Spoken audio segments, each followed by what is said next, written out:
तरीका पता नहीं है तो आप लाख कोशिश कर लीजिए, आप उसमें बेहतर बन ही नहीं सकते। और इसीलिए आज हम लोग रनिंग करने का असल तरीका जानेंगे। वो सारी बात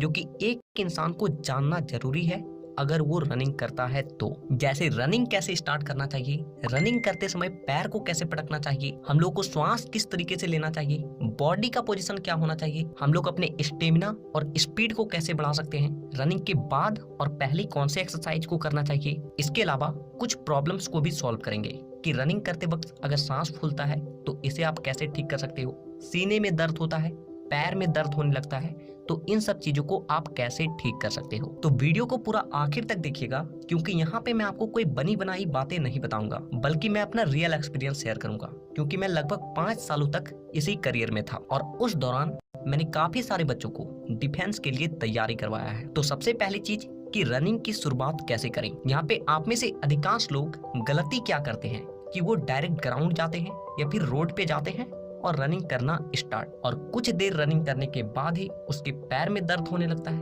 श्वास फूलने लगती है। और इसीलिए आप जब भी रनिंग स्टार्ट करें तो रनिंग स्टार्ट करने से कम 10 मिनट पहले वार्म अप और स्ट्रेचिंग अच्छे तरीके से कर लें। क्योंकि जब आप रनिंग नहीं कर रहे होते हो तो आपका पूरा बॉडी रिलैक्स मोड में होता है, आपके मसल्स एक दूसरे से सिकड़े हुए होते हैं और जिसके चलते आपका बॉडी ठीक तरीके से नहीं खुल पाता है और आपका पैर पकड़ने लगता है, आपकी श्वास जल्दी फूलने लगती है। दूसरी बात कि रनिंग करते समय पैर कैसे पटकें, और यहाँ पे लगभग 90% बच्चे गलती करते हैं। आप में से अधिकांश बच्चों को लगता है कि अगर मैं पंजों के बल दौड़ूंगा तो स्पीड दौड़ पाऊंगा। हाँ, ये बात सही है, लेकिन ये चीज हर वक्त काम नहीं आती। इसीलिए ध्यान से समझिए मैं क्या बोल रहा हूँ। अगर आप कोई लॉन्ग रनिंग कर रहे हैं, जैसे कि 5 किलोमीटर हो गया, 10 किलोमीटर हो गया, 1600 मीटर हो गया, या फिर कोई मैराथन हो गया, ऐसी स्थिति में आपको कभी भी अपने पंजों के बल नहीं दौड़ना है। क्योंकि पंजों के बल दौड़ने से आप जल्दी थकते हो